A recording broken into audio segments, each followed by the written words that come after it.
Imagine a room. The air is just thick with tension. You've got representatives from two nations, years of bad blood, economic disputes, misunderstandings. Yeah. One side is loud, demanding, really laying it on thick. But the other side, the lead diplomat, speaks softly.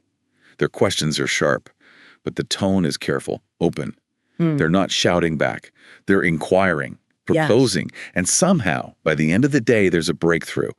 Not because someone got bullied into it, but because someone actually understood. It's a powerful image. And it's not just world stages, is it? Exactly. Welcome to the Deep Dive. Today, we are getting into the core principles of diplomacy.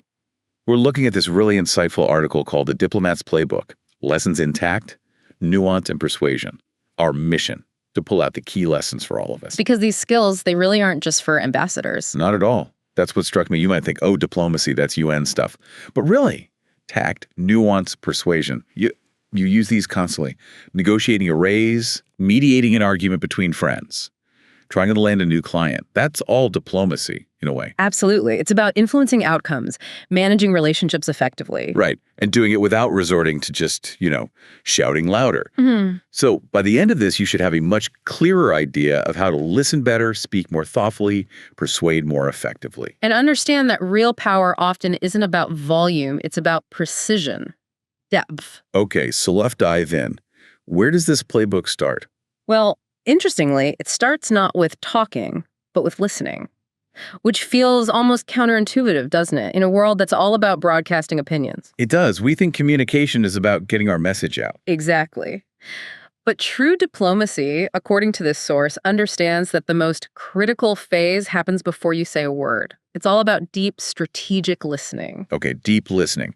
How is that different from just, paying attention when someone talks? It's a much more active, disciplined process. Think of it like a skilled doctor diagnosing a patient. They don't just hear the first symptom and jump to a conclusion. Right. They ask those open-ended questions. Tell me more about that. They listen patiently. They paraphrase back. Okay, so I'm hearing the pain is sharpest in the morning. Is that right? That makes sense. Yeah. It builds trust, but it also ensures they actually get the problem before trying to fix it. Precisely. It's about a complete diagnosis. Otherwise, you're just guessing, maybe solving the wrong problem entirely. And that must take incredible discipline, especially when things get tense. Because it's not just the words, is it? Diplomats are trained to pick up on what isn't being said. Oh, absolutely. Nonverbal cues are huge. Is the person leaning in engaged? Or are their arms crossed, defensive? Little signals can reveal a lot about hidden feelings or intentions, and pauses too, a hesitation before an answer. That can sometimes tell you more than the words that follow. Maybe uncertainty, maybe disagreement, maybe it's just a sensitive topic. So you're reading between the lines constantly, looking for those underlying themes or anxieties that people rarely state outright. Exactly. Like if a business partner keeps bringing up market stability, maybe it's not just about the market. Maybe it hints at a personal fear of risk, a need for security. You listen for those echoes. It really sounds like a masterclass in human observation. And the article mentions Kofi Annan as someone who just embodied this, the world's listener. He really did. Former UN Secretary General dealing with massive global crises, Balkans, Iraq. His style wasn't loud speeches. It was quiet patience. How did that work in practice? Well, colleagues said he was just an exceptional listener. In tough negotiations, he'd often start by saying very little, just giving his complete attention, letting everyone vent, get their frustrations, their hopes, everything out on the table without interruption. That must have created a different kind of atmosphere.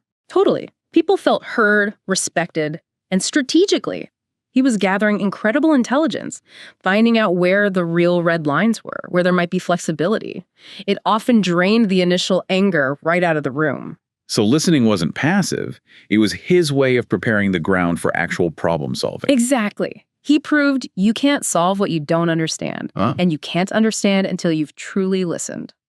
Okay, so how can we, in our everyday lives, start using some of these techniques? What's in the toolkit? Well, first up, ask open-ended questions. Instead of just do you agree, try something like, what are your thoughts on this? Or how do you see this playing out? Gets people talking more freely. Right. And second, paraphrase and summarize. Every so often, just check your understanding.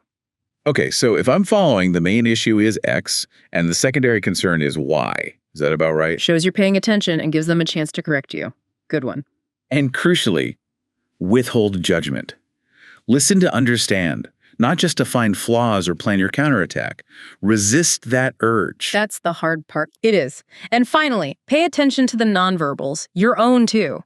Maintain eye contact, nod, keep your body language open. It signals you're engaged. Makes sense. Okay, Yeah. so you've listened deeply, you think you understand. Now what? Now you have to respond. And this is where language gets critical. Absolutely. A diplomat's words are like surgical tools. One wrong move, one ill-chosen phrase, and hours of progress can just evaporate.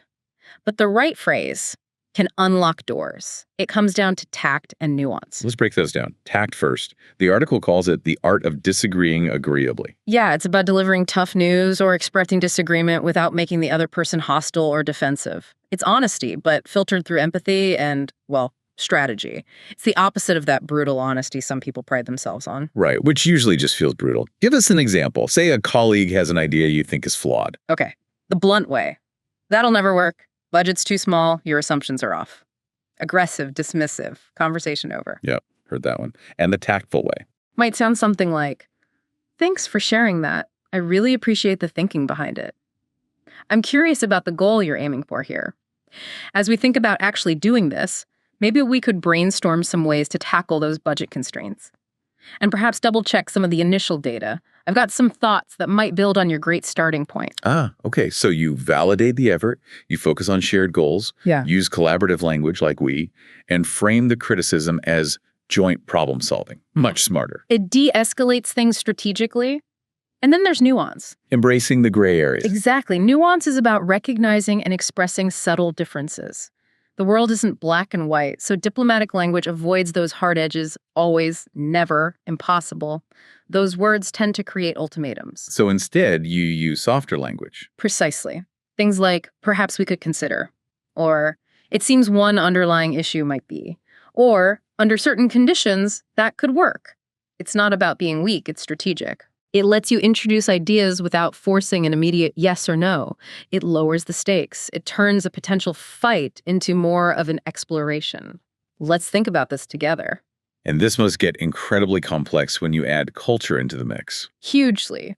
What's considered direct and fine in one culture, say Germany or the US, often called low-context cultures, where meaning is explicit, might be seen as really rude somewhere else. Like in high-context cultures. Japan, maybe. Arab nations. Right. In those places, communication is often more indirect, layered. Meaning comes from context, history, nonverbals. A direct no can feel very confrontational. Disagreement might be signaled much more subtly, like "that could be difficult," or "we'll need to study that proposal further." So a good diplomat has to do their homework on communication styles. Absolutely. Negotiating in Tokyo requires a different linguistic toolkit than negotiating in Berlin. You adapt. The article brings up Angela Merkel here as someone who mastered this pragmatic, nuanced style. Yeah, 16 years as German chancellor, navigating huge crises, the 2008 financial crash, Eurozone debt, the 2015 refugee crisis. Her style wasn't flashy speeches. More meticulous preparation, calm, very precise language. Exactly. During the Greek debt crisis, for example, while everyone else was getting emotional, she stayed very dispassionate, focused on the data, rarely issued ultimatums. She worked patiently behind the scenes, building consensus bit by bit. And that famous phrase during the refugee crisis, "Wir schaffen das." We can manage this. A masterpiece of nuance. It acknowledged the massive challenge. Manage this implies difficulty, but projected calm capability. Didn't say it was easy, didn't say it was impossible, just we can handle it. Perfectly judged. So for our own toolkit on tact and nuance, what can we take away? First, use I statements. Frame things from your perspective. Instead of "you're being unreasonable," maybe "I'm finding it hard to see the logic there. Could you walk me through it again?" Less accusatory. Makes sense. Second, the yes and technique. Find something to agree with first before you introduce your counterpoint. "Yes, I agree. Cutting costs is vital, and I think we could maybe do that by shifting marketing spend rather than reducing staff." Validates their point before adding yours. Smart. Also, ask, don't tell. Phrase suggestions as questions. "Have we thought about the impact on morale?" Sounds way better than "this will destroy morale." Definitely less confrontational. And finally, a subtle one. Get friendly with modal verbs. Using could, might, may, would, should naturally introduces subtlety and politeness. Small words, big impact. Right. Okay, so we've listened, we've chosen our words carefully with tact and nuance. But the end game is usually persuasion, isn't it? Influencing the outcome. That's the engine of change in diplomacy. You want to move others closer to your view. But crucially, the playbook emphasizes doing this not through manipulation, but by genuinely aligning interests. How does that start? The article talks about building bridges first. Yes, finding common ground. Effective negotiators, effective diplomats, they start by identifying shared interests. That shifts the whole vibe from me versus you to us versus the problem. Okay, give me that business negotiation example again. 60-40 versus 50-50 split. How does finding common ground work there? Well, the contentious way is just demanding. We bring more value, we deserve 60%, instant conflict. Right. The diplomatic start focuses on the shared goal. Look, I think we both agree our main aim here is building a wildly successful company that dominates the market, right? We're both committed to that vision. So you establish that shared commitment first. Then the percentage split becomes a tactic towards achieving that shared goal, not the main battleground itself. Exactly. It reframes the whole negotiation. And then comes maybe the most powerful tool, empathy. Really understanding where the other person's coming from, walking in their shoes. It's absolutely critical for persuasion. You need to grasp their world. What pressures are they under? What are they afraid of? What do they value? And when you can show you get it, you build incredible trust. Because then you can frame your proposal not just as what you want, but as something that helps them solve their problem or achieve their goals. like that example you gave earlier. I understand your team's under pressure on the budget. My proposal actually helps with that by doing X. Exactly. It shows you've listened, you understand their constraints, and you're offering a solution relevant to their world. That's persuasive. The article also mentions the classic appeals, logos and pathos, logic and emotion. Yeah, the ancient Greeks knew this stuff. Logos is your rational argument, the data, the evidence, the facts, why your proposal makes logical sense. You need to have done your homework. But logic alone isn't always enough. Rarely is. That's where pathos comes in, the emotional connection, the story, the shared values, the human element. Why does this matter? People are moved by things that resonate with their hopes, fears, aspirations. Like the community park example. Logos is property values, environment. Pathos is kids playing safely, neighbors connecting. Exactly. You need both head and heart. And perhaps no one balanced this better than Nelson Mandela. His task was just immense. Dismantling apartheid, building a new nation, avoiding civil war, persuading people with decades, centuries of division. An almost impossible task. And his strategy, as outlined in the source, hit all these points. First, common ground. He knew both Black and white South Africans feared endless conflict. So he framed the goal as a shared one, a peaceful, stable, rainbow nation for everyone. Okay. Second, radical empathy. While imprisoned for 27 years, he learned Afrikaans, the language of his oppressors. He studied their history, their culture. Why? To understand their worldview, their fears, so he could genuinely reassure them they had a place in the new South Africa. Just astonishing empathy. Incredible. The logic and emotion. Logos. He argued persuasively that apartheid was simply unsustainable economically and politically.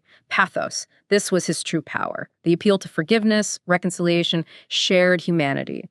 His own willingness to forgive after decades of imprisonment was an incredibly powerful story that moved the world and, crucially, moved South Africans. He persuaded a whole nation to choose peace over revenge. Not with force, but with understanding and this compelling vision. A testament to the power of diplomatic persuasion. So, for our toolkit here, first, always frame for mutual gain. How does your idea help them? Got it. Not just about you. Second, the principle of reciprocity. Be ready to make a small, meaningful concession first. It often encourages the other side to give something back, creates a dynamic of compromise. Give a little, get a little. Kind of. And use analogies and metaphors. They make complex ideas stick. Comparing a tough project to climbing a mountain step by step makes it feel less daunting. Relatable. And finally, know your audience. Are they data-driven? Lean into logos, more relationship-focused. Bring in the pathos, the stories. Tailor your approach. Okay, this is a fantastic toolkit. But the article stresses something else too, the mindset behind it all. The tools only work if you have the right internal state. That's right, especially under pressure. This is about resilience, patience, and strategic calm. Patience. Yeah. That feels like a tough one in our instant gratification world. It does. It feels like a weakness sometimes. But in diplomacy, it's presented as a superpower. Big negotiations, building real trust that stuff takes time, rushing leads to mistakes. So being comfortable with silence, playing the long game. Exactly. Waiting for the right moment, not just reacting impulsively. Patience allows for strategic thinking. And then there's emotional regulation. Yeah, Keeping cool when things get heated. absolutely critical. Diplomatic settings are often full of anger, fear, pride. An amateur gets swept up, reacts defensively, escalates things. While the professional stays calm, takes a breath, maybe suggests a break. Yes. And it's not just about looking composed. Staying calm means you retain cognitive control, you can think clearly strategically. It also projects stability, which can actually calm others down too. You can't control them, but you can control your response. That's a choice. The article uses Jacinda Ardern's response to the Christchurch mosque attacks as an example here. A really powerful example of leadership through empathy and calm in an incredibly charged situation. That attack was designed purely to sow hatred. And her response. It was multi-layered, pathos. She immediately went to Christchurch, visibly embraced the Muslim community, wore a hijab. Her statement, "They are us," was incredibly powerful in rejecting division, but also logos. Her government acted swiftly on gun control, channeling grief into concrete, decisive action, and strategic calm. Her refusal to ever speak the attacker's name was a brilliant move. Right, denying him the notoriety he craved. Exactly. Focusing attention on the victims and the values of unity instead. She combined genuine empathy with clear, calm, strategic action. A masterclass in crisis leadership. So, final toolkit points for the mindset. How do we cultivate this calm resilience? Practice the strategic pause. Feel that rush of anger or defensiveness. Train yourself. Pause. 3 seconds. Breathe. Then respond thoughtfully. Creates that crucial gap between stimulus and response. Precisely. Second, the idea of going to the balcony. It's a negotiation metaphor. When things get intense, imagine stepping back, observing the situation from a detached perspective, like watching from a balcony. It helps you see the bigger picture less emotionally. It's in perspective. I like that. And third, prepare for multiple scenarios. Think ahead, like a chess player. If they say X, my response could be Y. If they propose Z, I have a counter ready. It reduces anxiety and lets you adapt calmly. Okay, so wrapping this all up, this diplomat's playbook, it's not about trickery or manipulation. Not at all. It's really a philosophy of interaction based on respect, curiosity, trying to build bridges. We've covered the 4 pillars. Yeah. Deep listening, that nuanced and tactful language, empathetic persuasion, and underpinning it all, that resilient, calm mindset. And the key takeaway, I think, is that these aren't some kind of magical talents only ambassadors have. Right. They are skills. Skills that you, listening right now, can actually learn, practice, and get better at in all parts of your life. So the call to action, maybe start small this week. Yeah, exactly. In your next meeting, really try that active listening. Listen for what's not being said. Next time you disagree with someone, try using an I statement instead of a you statement. Or before an important conversation, just take 2 minutes. Think. What's their perspective? Where might our interests align? Every conversation becomes an opportunity, really.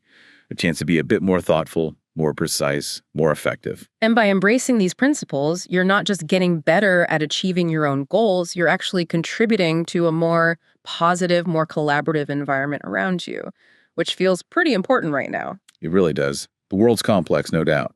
But maybe, just maybe, you now have a better playbook to navigate it with a bit more grace, intelligence, and, impact.